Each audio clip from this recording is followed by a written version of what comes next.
We've heard the argument time and time again. Why have scheduled regional service in Red Deer when we can just drive to Calgary or Edmonton? That argument takes me back to the joke about the wife who asked her husband if he was being faithful. His answer is, why go out for milk when I have a cow at home? Simply put, it's much more convenient for most Central Albertans to fly out of Red Deer Regional Airport.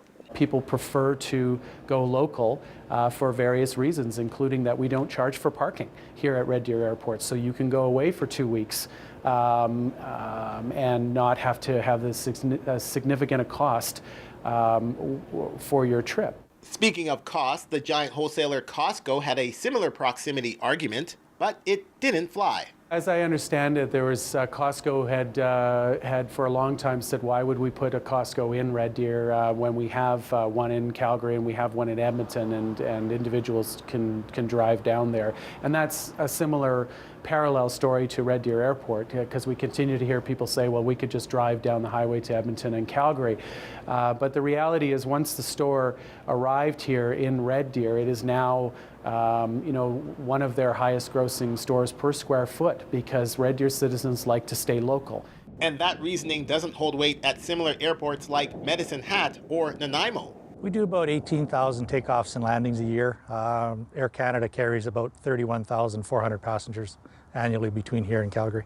Nanaimo is on Vancouver Island. They are less than 82 kilometers away from Victoria International Airport and are in a similar situation, yet scheduled flights out of Nanaimo are necessary. It's convenience for the traveling public. You know, it isn't all that convenient to drive to the Victoria Airport, and those people who are able to take winter holidays will appreciate the distance they have to drive and the difficulty in getting over the Malahat in inclement weather. We don't compete with Calgary, actually. We have our airline feed into Calgary. Calgary is a hub airport that our passengers can make connections literally all over the world to. Really is no competition. You're comparing a major international airport to a piece of regional infrastructure that serves the local needs here in Medicine Hat. The important thing to note is that Medicine Hat boasts a population of 62,000 people, according to their last census, yet have sustained scheduled passenger service for many years now.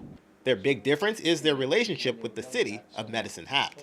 We are here as a council to make sure that all the assets we have produces and is as effective as possible. So the airports is the same thing. We have to make sure it's operational almost in every condition possible, because people may want to land, there's a storm coming up or whatever it is.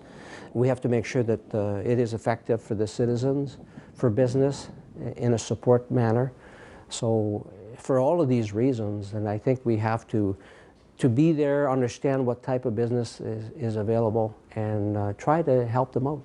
The city of Red Deer and Red Deer County do help Red Deer Regional Airport, and that's the relationship we'll explore in the next part of our feature series, Up in the Air.